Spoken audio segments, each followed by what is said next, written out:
오늘 우리에게 주시는 하나님의 말씀은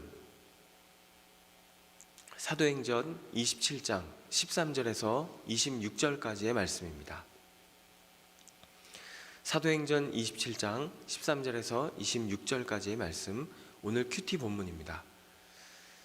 우리 함께 읽겠습니다. 남풍이 순하게 불매 그들이 뜻을 이룬 줄 알고 닻을 감아 그레데 해변을 끼고 항해하더니 얼마 안 되어 섬 가운데로부터 유라굴로라는 광풍이 크게 일어나니 배가 밀려 바람을 맞추어 갈 수 없어 가는 대로 두고 쫓겨가다가 가우다라는 작은 섬 아래로 지나 간신히 거루를 잡아 끌어올리고 줄을 가지고 선체를 둘러 감고 스르디스에 걸릴까 두려워하여 연장을 내리고 그냥 쫓겨가더니 우리가 풍랑으로 심히 애쓰다가 이튿날 사공들이 짐을 바다에 풀어버리고 사흘째 되는 날에 배의 기구를 그들의 손으로 내버리니라. 여러 날 동안 해도 별도 보이지 아니하고 큰 풍랑이 그대로 있음에 구원의 여망마저 없어졌더라. 여러 사람이 오래 먹지 못하였음에 바울이 가운데 서서 말하되 여러분이여 내 말을 듣고 그레데에서 떠나지 아니하여 이 타격과 손상을 면하였더라면 좋을 뻔하였느니라. 내가 너희를 권하노니 이제는 안심하라. 너희 중 아무도 생명에는 아무런 손상이 없겠고 오직 배뿐이리라.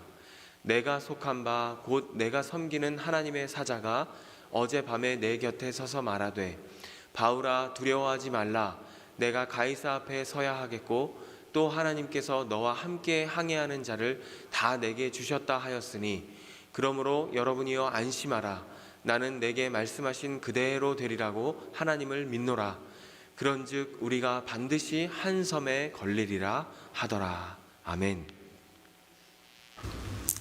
성도 여러분, 한 주간 평안하셨습니까? 지난 수요일부터 금요일까지 참으로 큰 은혜의 말씀들에 감사드립니다. 특별히 어저께 다시 건강하신 모습으로 단위에서 생명의 뜨거운 말씀 전해주신 목사님 감사드리고, 하나님께서 그 가운데 우리를 깨우시고 축복하시는 그 놀라운 메시지들에 감사드립니다. 우리 마음 가운데 있는 사명과 비전의 DNA가 다시 깨어나고 반응했던 놀랍고 행복한 시간들이었습니다. 그 기쁜 날에 교회에 참으로 아름다운 재직으로 직분자로 세우심 받으신 모든 분들 축하드립니다. 그리고 전사님, 선교사님 축복합니다. 제가 이곳에 있으면서 가끔 가다가 우리 동료 선교사님들과 함께 교회에 대한 이야기를 나눌 때가 있습니다. 신기해하십니다. 그런 교회가 있냐고요. 그러면서 모든 분들이 참으로 저희를 부럽게 보십니다. 참으로 감사하고 축복합니다. 기도하겠습니다. 하나님 아버지 감사합니다. 우리가 예수를 믿고 구원받아 하나님의 자녀가 된 것도 너무나 감격스러운 것인데, 하나님께서 이때에 아름다운 하나님의 비전과 사명의 공동체의 지체로 불러주셔서 우리가 교회에 속해 있으니 얼마나 감사한지요. 주님, 그것이 우리의 삶을 얼마나 영광스럽게, 얼마나 가치롭게 만드시는지요. 주님 감사합니다. 주님의 그 부르심, 그 놀라우신 뜻 가운데 영광스럽게 쓰임받는 저희 모두가 되게 해주시옵소서. 주님, 이 시간도 성령님께 간절히 구합니다. 성령이 부족한 종을 온전히 가려주시고 오직 성령께서 이 시간 말씀해 주시옵소서. 예수 그리스도의 이름으로 기도드립니다. 아멘.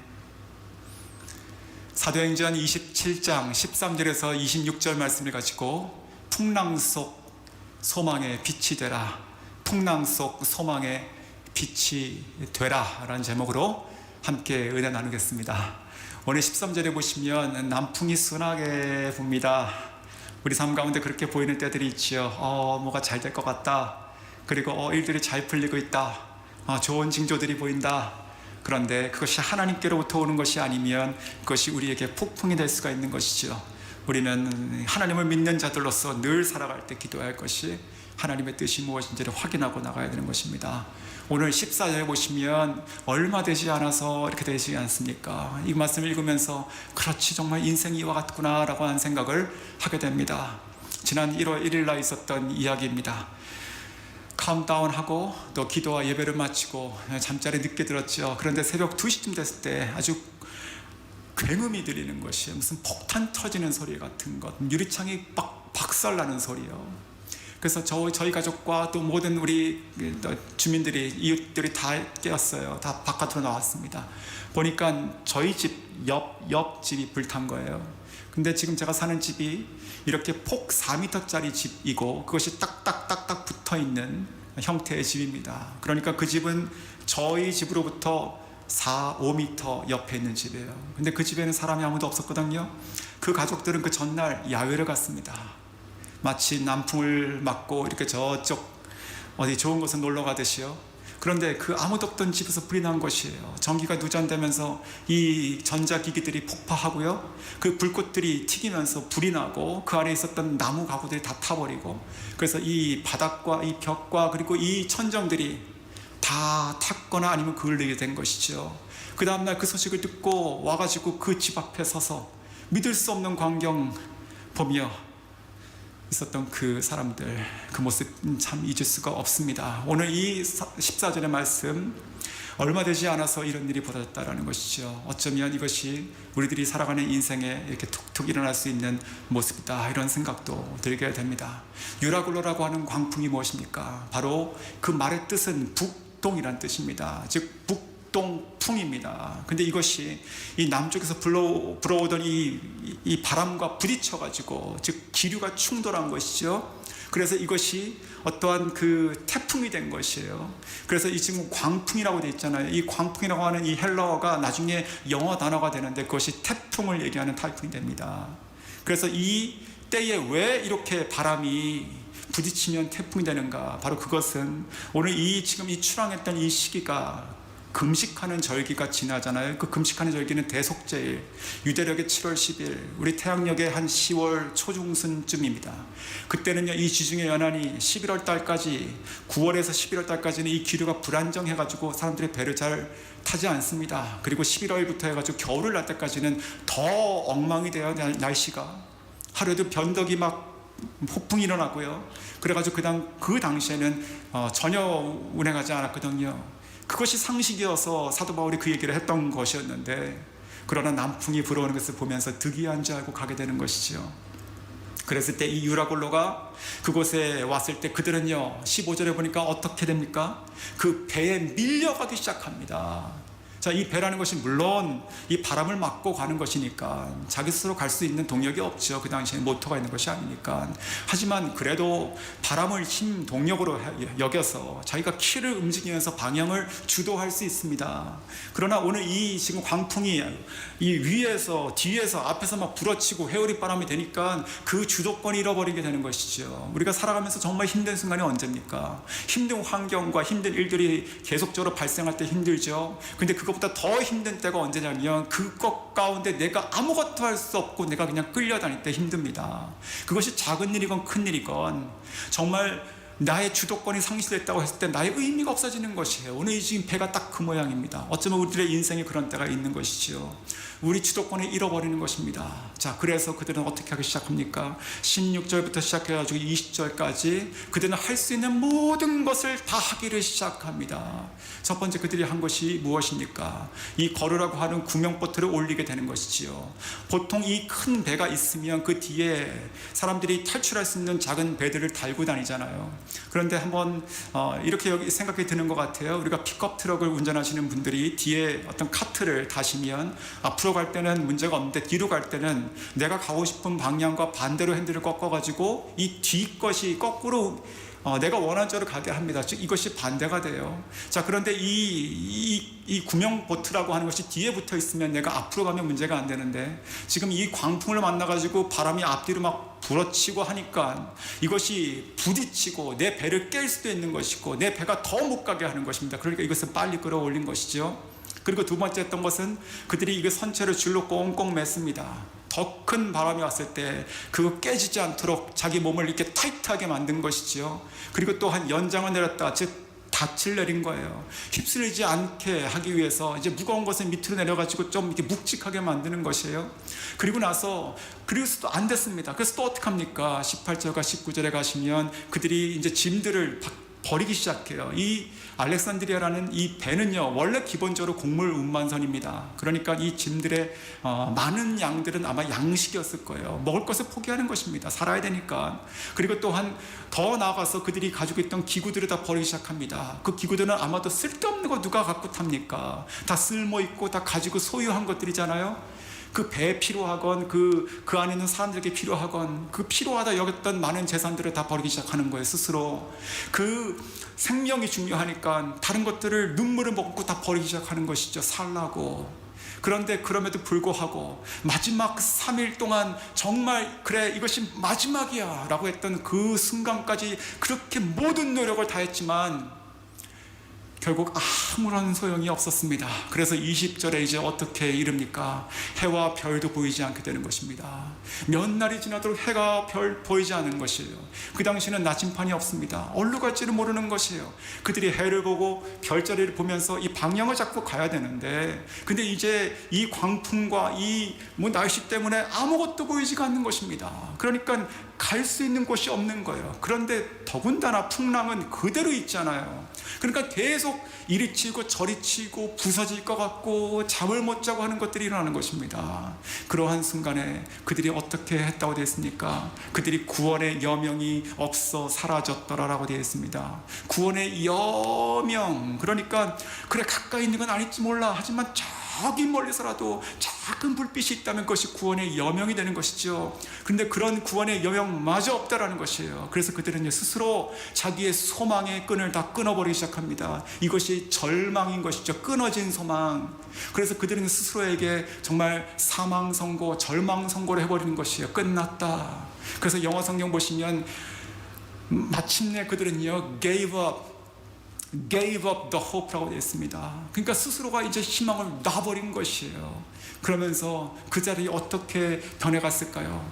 아픈 사람, 토하는 사람, 멀미하는 사람, 뒹구는 사람, 실성한 사람, 소리 지르는 사람, 우는 사람, 이런 사람들이 여기저기서 나왔을 것이에요. 막 도망가려고 하는 사람, 또 군인과 죄수들이 있으니까 그 안에서 막 싸움이 일어날 수도 있는 것이고 여러 가지 상황이 동시에 이렇게 한 번에 그런 상황 가운데 사람들이 통제가 안 되기 수 있는 그 직전까지 가는 것입니다. 그러한 풍랑 속에 거해 있던 이 배, 세상, 그 가운데 속해 있었던 한 사람, 하나님의 사람 사도 바울. 자, 그의 이야기가 오늘 21절부터 이어지게 됩니다. 오늘 21절 보시면 사도 바울이 그들 가운데 서서 자, 사도 바울이요 그들에게 가서 얘기할 수 있었던 근거가 있습니다. 바로 그것은 그 전날 밤 내가 속하고 내가 섬기는 하나님의 사자가 어젯밤 내 곁에 서서 나에게 말씀하셨다라는 것이잖아요. 우리는요 이 풍랑과 이 흔들리는 세상에 속한 사람들이 아니에요. 이 방향을 잃어버리고 나침판이 없어져 버린 이때에 속한 사람들이 아니에요. 길을 잃어버린 사람들이 아닌 것이죠. 하나님께 속한 자라는 것이죠. 하나님을 섬기는 자입니다. 그 하나님의 사자는요 그 유라굴로가 막 광풍이 몰아치는 그 소망이 절망으로 끊어지는 그 순간에도 그곳에 계시는 분이십니다. 믿으십니까? 그 하나님의 사자가 내 곁에 서서 나에게 말을 했다. 나에게 말씀하시는 거예요. 뭐라고 말씀하십니까? 너가 가이사에게 서야겠고 로마로 간다는 것이죠. 그리고 너와 함께한 이 모든 이들에게 다 너에게 속하여서 다 살겠다는 것이 아닙니까? 이 두 가지 약속을 하는 것이지요. 자, 그래서 그 전날 밤에 있었던 그 이야기를 인해서 이 사도 바울은요, 그렇구나, 스스로 혼자의 안심으로 여기지 않았습니다. 그래 어차피 때가 되면 기다리면 되겠구나, 죽지 않겠구나 하고 그냥 있지 않고 그는 그 혼돈의 현장의 정중앙으로 와서 섰습니다. 이것이 크리스찬의 역할이라고 생각이 듭니다. 이 절망 가운데 우리가 모여서 그저 교회에 모여서 믿는 자들끼리만 모여가지고 빛이다라고 얘기하는 것이 아니라 깜깜한 세상 가운데 들어가서 빛을 비춰야 되는 것이잖아요. 그 온 완전 혼란의 도가니가 있는 그 갑판에 가가지고 그 정중앙에 서가지고 뭐 박수를 빡딱 쳤던지 해가지고 듣게 하는 것이죠. 그러면서 이야기하는 것이 무엇입니까? 내 말을 들었으면 좋았을 뻔. 이것은 자기를 듣게 하기 위한 장치고 그가 하나님의 사자를 통해 가지고 전해받은 것을 얘기하는데 그것이 바로 무엇입니까? 안심하라, 안심하라 이렇게 얘기하는 거예요. 참 상황에 너무 안 맞는 말이죠. 뭘 안심합니까? 뭐가 보인다고. 근데 안심하라고 얘기하는 거예요.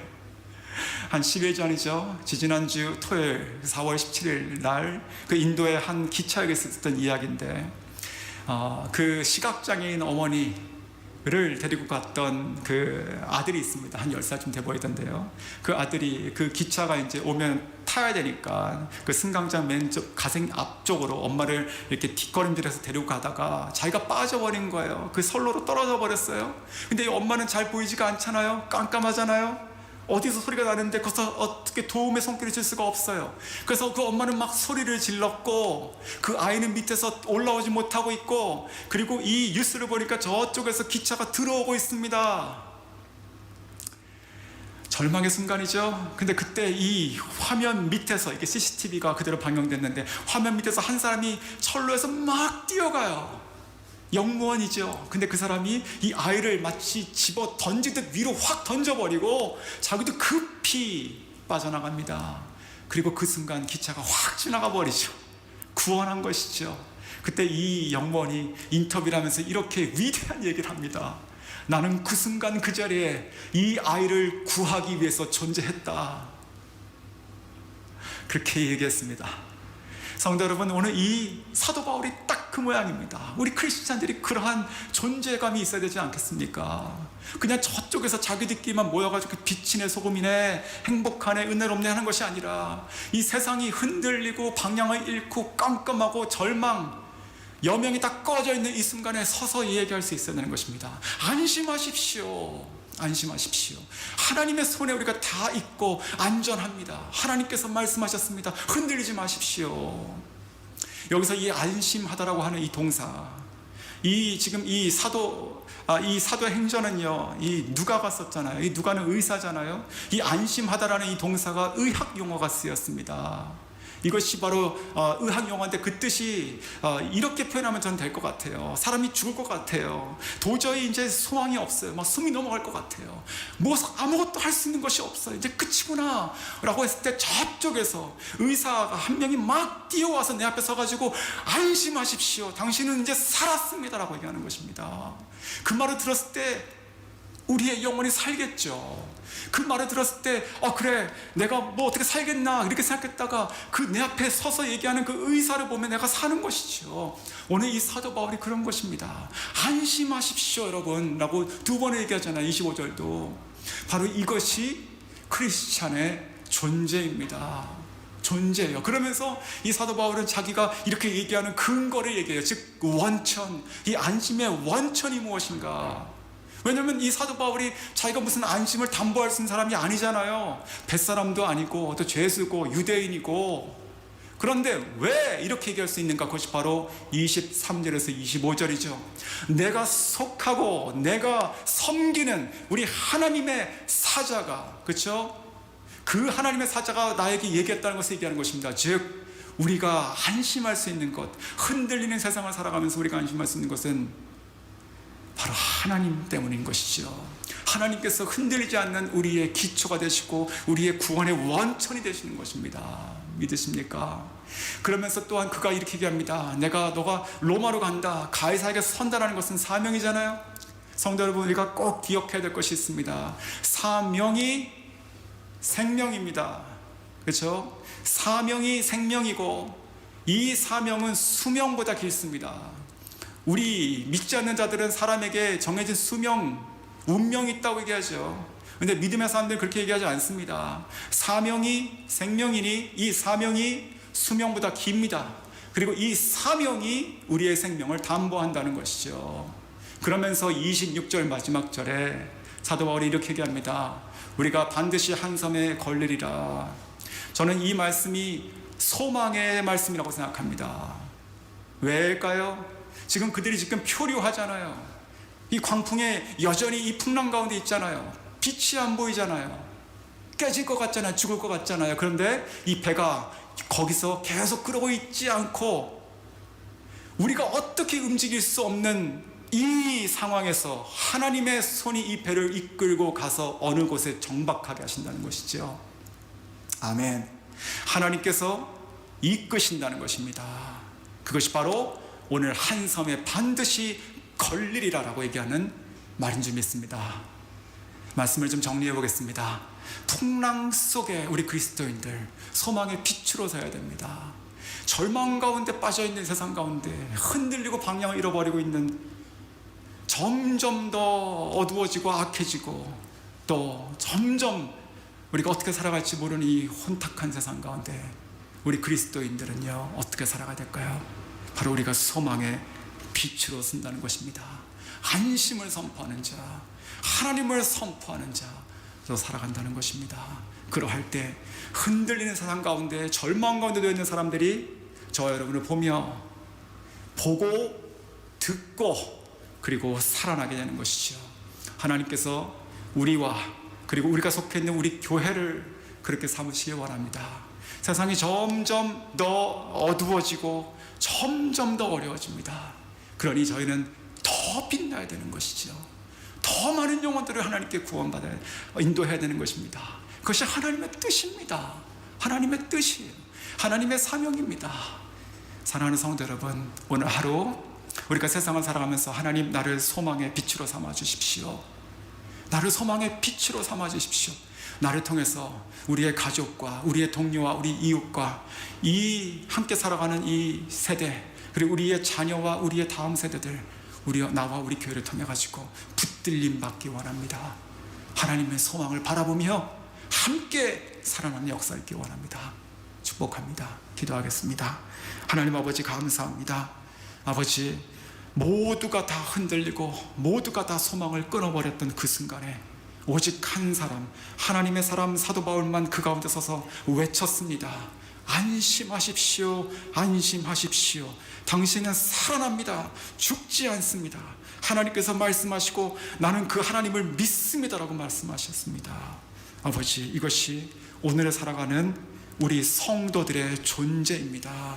아버지, 이것이 하나님께서 이 시대에 우리 교회를 세우신 하나님의 비전이고 하나님의 뜻인 줄 믿습니다.